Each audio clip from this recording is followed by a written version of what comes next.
भौगोलिक स्थितियों की अगर हम बात करें तो जो पठारी भाग पे जिन लोगों ने अपना जीवन जिया है वो आपका आप कहेंगे संघर्षशील रहे होंगे, मेहनती रहे होंगे और साहसी रहे होंगे। तो वहाँ की ज्योग्राफिकल कंडीशंस में सबसे अच्छी बात ये थी कि वहाँ के जो किले थे, वहाँ के किलों को बनाना, उनको सुरक्षा देना बहुत आसान था, क्योंकि उसका एक्सपीरियंस आपको है, तो आप उन किलों को बना सकते हैं। लेकिन कोई बाहरी व्यक्ति यदि ये जाए उन किलों पर आक्रमण करने के लिए, तो उन किलों को जीतना उतना ही कठिन था। उन किलों को सुरक्षा देना आसान था, उन किलों को जीतना बड़ा कठिन था। तो ये भी एक विजय का कारण था। समझ में आया भौगोलिक स्थितियां क्यों? बस जस्ट समझने के लिए, नोट डाउन करने की जरूरत नहीं है। दूसरी चीज, 15वीं और 16वीं शताब्दी, 15वीं और 16वीं शताब्दी में जो साथी आपका भक्ति सुधार आंदोलन चला, हम इसको पढ़ाएंगे आपको अलग से क्लास लेकर के। भक्ति सुधार आंदोलन क्या था, संत लोग क्या कहते थे? भक्ति सुधार आंदोलन, तो जो भक्ति आपका, या हम बोले सिर्फ भक्ति आंदोलन भी इसको बोले तो हम एक कोई दोहराई नहीं है। भक्ति आंदोलन, देखो जो भक्ति आंदोलन महाराष्ट्र में चला, जो भक्ति मूवमेंट चला, उस भक्ति मूवमेंट ने क्या किया कि वहां पर सामाजिक और धार्मिक सुधार किए। यानी कि आपका रिलीजियस रिफॉर्म्स हुए और आपका सोशल रिफॉर्म्स हुए। तो सोशल रिफॉर्म्स आप किसको कहते हैं, जरा सोचिए। आज समाज में अगर मैं आपसे पूछूं, यदि आप एक अच्छे छात्र हैं और यदि आप थोड़े से चिंतक हैं, तो आज आप बताइए समाज में एक दूसरे से जो दूरियां हुई हैं वो किस व्यवस्था की वजह से हुई हैं? मैं आपसे कहूं एक शब्द आप इसके लिखना चाहें तो आप क्या लिखेंगे? मेजर। उसके अभी हम पीछे के कारणों की बात नहीं कर रहे हैं कि किन्होंने वो कारण पैदा किए। कोई भी चीज एकदम से पैदा नहीं होती। एक शब्द आपका आएगा, बहुत सारे साथियों ने कहा जाति, और मैं आपकी बात से पूर्णतः सहमत हूं। कुछ साथियों ने धर्म लिखा, मैं आपकी बात से पूर्णतः सहमत हूं कि इसके आधार पर लोगों के बीच में एक गैप क्रिएट किया गया। अब यहां पर जब हम बात करें, जब भक्ति आंदोलन चला तो भक्ति आंदोलन में हुआ सामाजिक सुधार। तो सामाजिक सुधार में क्या हुआ कि ऊंच नीच की भावना को खत्म किया जाए। कौन ऊंचा है कौन नीचा है, ये गैप होना ही नहीं चाहिए, इसको खत्म किया जाए। हम सब मनुष्य हैं और हमें एक दूसरे को मनुष्य होने के नाते मनुष्य की तरह ही ट्रीट करना चाहिए।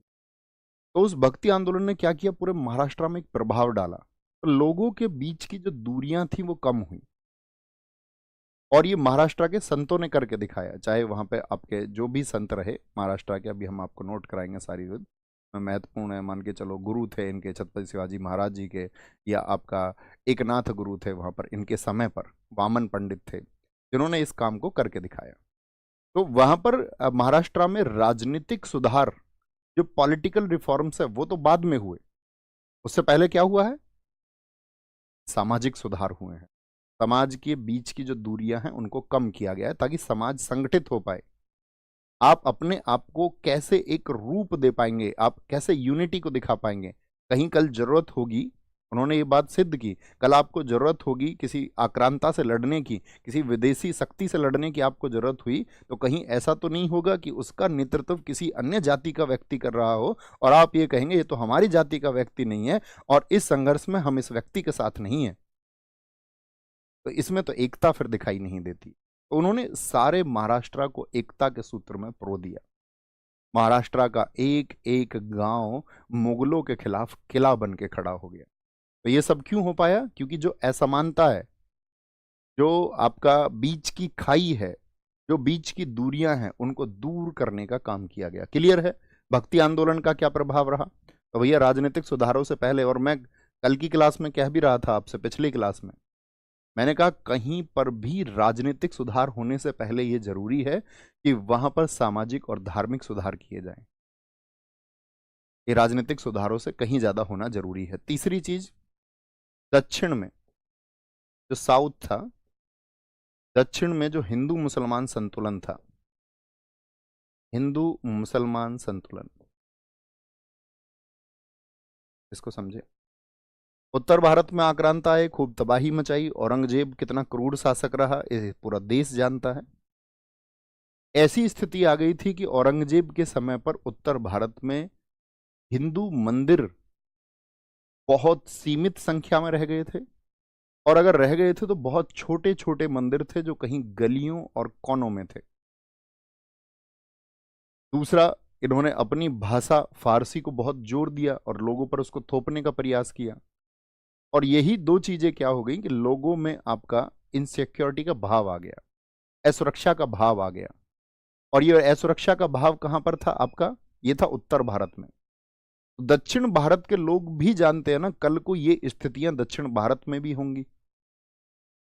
आप किसी घटना के हो जाने के बाद में सतर्क होंगे या पहले हो चुकी किसी घटना से आप सतर्क हो जाएंगे? आप क्या चुनेंगे? दक्षिण के लोगों ने या महाराष्ट्र के लोगों ने चुना कि ये उत्तर में घटित हो चुका है तो ये दक्षिण में भी घटित होगा। इससे अच्छा है कि हम सब लोग संगठित हो जाएं, एक भाषा के तले चाहे संगठित हो जाएं, या किसी आपका एक प्रेम के तले, या किसी एक स्वप्न के लिए, किसी ड्रीम के लिए हम लोग एकजुट हो जाएं। और वो ड्रीम था स्वराज। यानी कि किसी का जो आदेश है, गलत आदेश हमारे ऊपर थोपा ना जाए। प्रजा की राजा से सिर्फ यही उम्मीद होती है कि राजा प्रजा के हितों का ध्यान रखे, और वो सब लोग इकट्ठे हो गए। चौथी चीज, ये था आपका औरंगजेब का धर्मांध होना। औरंगजेब के बारे में मैं आपको बता ही चुका हूं कितना धर्मांध था। औरंगजेब का धर्मांध होना यानी उसका पक्ष किस आपका क्या कहेंगे आप, इस्लाम धर्म की तरफ ज्यादा था। उसको सियाओं की भी फिक्र नहीं थी, उसको सिर्फ सुन्नी मुसलमानों की फिक्र थी। हिंदू जनता, हिंदू प्रजा का उसको बिल्कुल ख्याल नहीं था।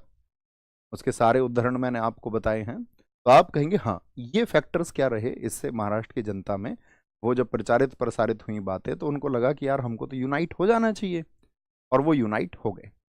हम सब करें, यहाँ तक की बात क्लियर है। महाराष्ट्र के बैकग्राउंड के बारे में हम क्या बात करें, मराठा एम्पायर के बारे में। अब आते हैं मराठा एम्पायर के बारे में। आपका एग्जाम के लिए क्या जरूरी है, लिखें मराठा एम्पायर।